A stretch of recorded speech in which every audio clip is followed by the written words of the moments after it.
എന്റെ മാളു നീ കൂടി കഴിഞ്ഞാറങ്ങണോ? എന്താ ചേട്ടായി? നിന്നോട് ഇന്നലെ രാത്രി ഞാൻ പറഞ്ഞാണാ നമ്മളുള്ള ദിവസം നമുക്ക് രാവിലെ എന്നിട്ട് അടുക്കളക്കറി എല്ലാ കാര്യങ്ങളും ചെയ്യണമെന്ന്. അയ്യോ അമ്മയുടെ കാര്യം ഞാൻ മറന്നുപോയി. എല്ലാ ദിവസവും സമയത്താണ് ഞാൻ ഇന്നൊരു കേട്ടാ. നന്നായി, നീ വേഗം അടുക്കള ചെയ്യാൻ നോക്ക്. അമ്മയുടെ രൂപ നല്ല ചെയ്യുന്നുണ്ട്. അമ്മയുടെ കാര്യം മറന്നുപോയില്ല. ഇനിയിപ്പോ വൈകി എഴുന്നേറ്റേന് നമ്മുടെ അതിന് ചീത്തയും കേൾക്കും. എന്താണിച്ചല്ല സോറി അമ്മ, ഞാൻ എഴുന്നേക്കാൻ വൈകിപ്പോയി.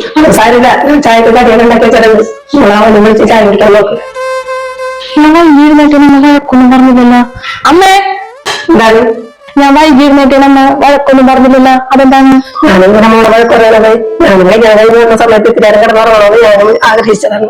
പക്ഷെ എന്റെ അമ്മയമ്മ അത് സമ്മതിക്കില്ലായിരുന്നു. രാവിലെ 5 മണിക്ക് ഞാൻ എഴുന്നേറ്റോളണം, അത് അമ്മക്ക് നിർബന്ധമായിരുന്നു. മോക്ക് ഇപ്പോഴൊക്കെ ഇതുപോലെ കിടന്നുറങ്ങാൻ പറ്റുള്ള നമുക്കറിയാം. പിള്ളേരായി കഴിഞ്ഞാൽ പിന്നെ മോക്ക് ഉറക്കുണ്ടാവില്ല. അതുകൊണ്ട് മോള് കിടന്നുറങ്ങിക്കാം, നമുക്കൊരു കുഴപ്പമില്ല.